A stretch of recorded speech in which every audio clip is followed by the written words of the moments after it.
Hi friends, welcome to Joshima சமையல். Mushroom biryani எப்படி செய்யறதுன்னு பார்க்கலாம் வாங்க. இது டேஸ்ட் வேற லெவல்ல இருந்துச்சு. நீங்களும் உங்க வீட்ல இதே மாதிரி ட்ரை பண்ணி பாருங்க. வாங்க இப்போ வீடியோக்குள்ள போகலாம். இன்னைக்கு நான் மஷ்ரூம் பிரியாணி குக்கர்ல தான் செய்ய போறேன்.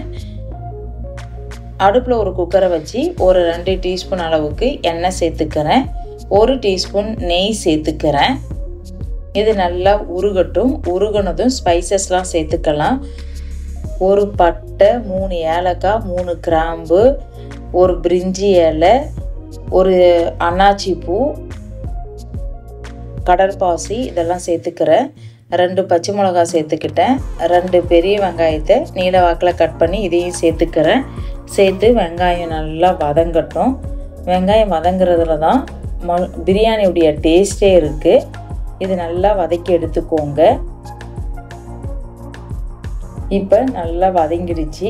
வதங்கினதுக்கு அப்புறம் ஒரு 2 தக்காளியை கட் பண்ணி சேர்த்துக்கிறேன். நல்லா பழுத்த தக்காளியை எடுத்துக்கோங்க. வெங்காயம் தக்காளி ரெண்டுமே நல்லா குழைய வதங்கட்டும். இப்போ நல்லா வதங்கிடுச்சு. இதில் ஒரு 2 டீஸ்பூன் அளவுக்கு இஞ்சி பூண்டு பேஸ்ட்டு சேர்த்துக்கிறேன். இஞ்சி பூண்டு பேஸ்ட்டு நல்லா பச்சை வாசனை போகிற வரைக்கும் நல்லா வதக்கி எடுத்துக்கோங்க.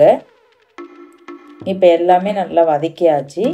இதில் நான் ஒரு 400 கிராம் அளவுக்கு மஷ்ரூமை வாங்கிட்டு கட் பண்ணி கொஞ்சம் பெரிய பெரிய பீஸாகவே சேர்த்துக்கோங்க. சின்ன சின்னதாக சேர்த்திங்கன்னா இது வதங்க ரொம்ப சின்னதாக ஆகிடும். அதனால் மீடியம் சைஸில் சேர்த்துக்கோங்க.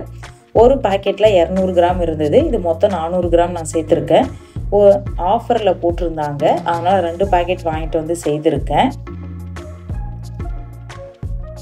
இது நல்லா மிக்ஸ் பண்ணிக்கோங்க. இது மிக்ஸ் பண்ண மஷ்ரூம்லாம் சின்னதாகி கீழே போயிடும்.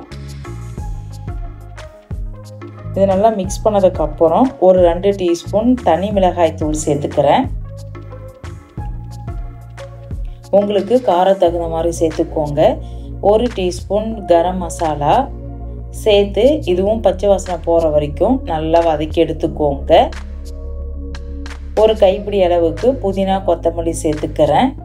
சேர்த்து இதுவும் நல்லா மிக்ஸ் பண்ணிக்கோங்க. ஒரு பொருளும் சேர்த்ததுக்கு அப்புறமே ஒரு 2 நிமிஷம் மிக்ஸ் பண்ணுங்க. டேஸ்ட் நல்லா இருக்கும். இப்போ நல்லா மிக்ஸ் பண்ணி விட்டாச்சு. இதில் ஒரு 2 டீஸ்பூன் அளவுக்கு தயிர் சேர்த்துக்கிறேன். இது கூடவே ஒரு அரை லெமன் சேர்த்துக்கோங்க. சேர்த்து நல்லா மிக்ஸ் பண்ணி விட்டுக்கோங்க. இதை மாதிரி ஒரு முறை நீங்கள் மஷ்ரூம் பிரியாணி செய்து பாருங்கள். டேஸ்ட் வேறு லெவலில் இருந்துச்சு. இப்போ நல்லா மிக்ஸ் பண்ணதுக்கப்புறம் ஒரு 3 கிளாஸ் அளவுக்கு தண்ணி சேர்த்துக்கிறேன். நான் 2 கிளாஸ் பாஸ்மதி ரைஸ் எடுத்துருக்கேன். அதுக்கு நான் 3 கிளாஸ் சேர்த்துக்கிறேன். 1 கிளாஸ் ரைஸுக்கு 1.5 கிளாஸ் தண்ணி அளவுக்கு எடுத்துக்கோங்க.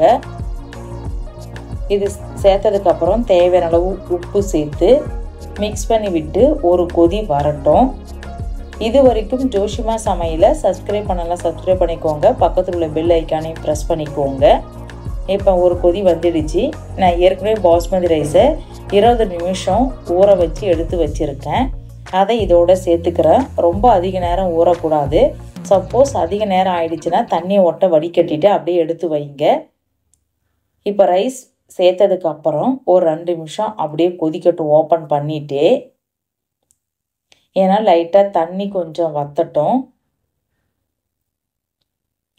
இப்போ 2 நிமிஷம் ஆயிடுச்சு. தண்ணி லைட்டாக நல்லா வற்றிருக்கு பாருங்கள். ரைஸ் இதை மாதிரி மேலே நல்லா தெரியணும். இந்த ஸ்டேஜில் மூடி போட்டு மூடிக்கோங்க. மூடிட்டு ஒரு 3 விசில் விட்டு எடுத்துக்கிறேன். உங்களுக்கு குக்கர் தகுந்த மாதிரி விசில் விட்டு எடுத்துக்கோங்க.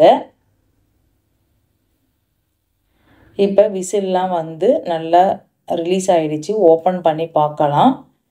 இது சுட சுட சாப்பிடும்போது டேஸ்ட் வேறு லெவலில் இருந்தது. நீங்களும் இதே மாதிரி ட்ரை பண்ணி பாருங்கள். ரைஸ்லாம் ஒட்டாமல் அடி பிடிக்காமல் நல்லா உதிரியாக சூப்பராக வந்தது.